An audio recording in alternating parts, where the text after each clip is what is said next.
Tactic number 5. We talked a lot yesterday about how to lead generate, and now we really need to focus on the conversion. In fact, that's probably the most important thing we need to be focusing on.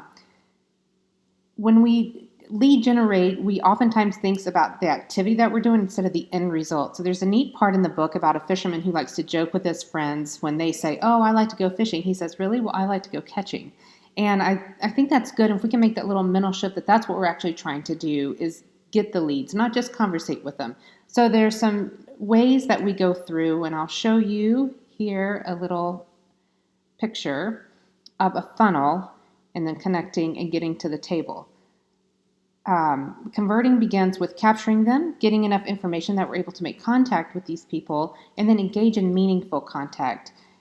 Build a relationship with them, and that ends with a closing, however that looks like in your industry, by phone or in person, for an appointment. So that's what we're trying to get, is an appointment or get them to buy something or whatever your industry is. And I'll say in the real estate market, we battle for, like every time I go on a listing presentation, I look at that as a different job interview.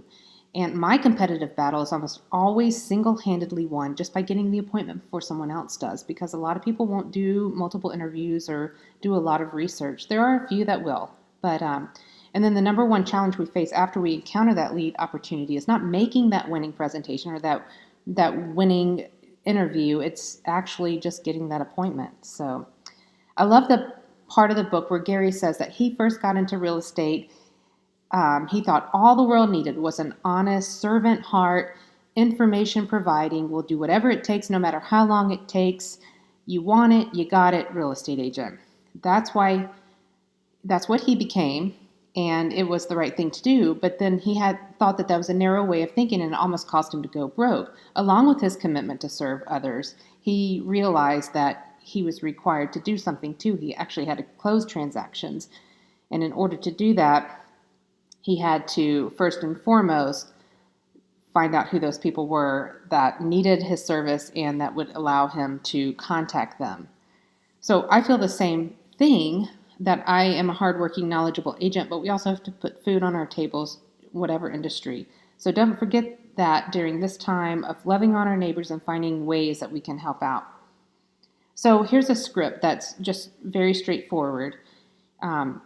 Hey, thanks for calling. I'm Emily Diekman. May I ask your name? And thanks. What's your phone number? Those work really good when asked together.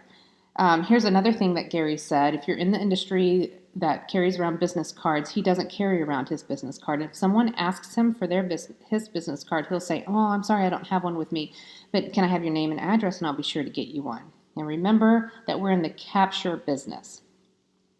Okay, so once we've captured the name and number, we need to look for that working relationship. We want to know who they are, understand their wants and needs, and become aware of their worries and concerns.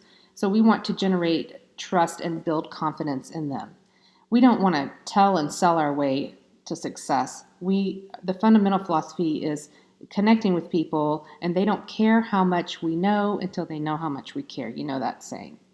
So I'm going to throw you out 6 connection questions that you can ask, and just think of these throughout the day, and then they'll come much more naturally when you engage in someone.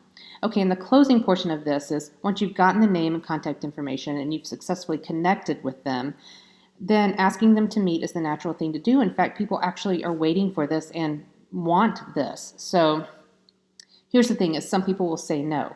And the way that we can go about feeling okay with that is to just sit sometime and write out some different objections. So like in real estate, they may say, oh, well, I have another agent, or I'm not looking to buy right now, or not looking to sell right now. If I write out all those objections and then I role play that with Carl or maybe another teammate on FaceTime, then I will feel more comfortable going into a meeting and asking to have a meeting, because if they say no, I'm already prepared for that, and it doesn't sting as much. So some people also can't or won't be able to meet right away, but they're still worth pursuing. And that's when we cultivate these people by regularly staying in touch with them. And there's a lot of different ways to do that. So one last thought here, lead conversion is the most business critical activity that we must master. And it's arguably the highest dollar productive use of our time. So I'll leave you with that and see you for tactic number 6.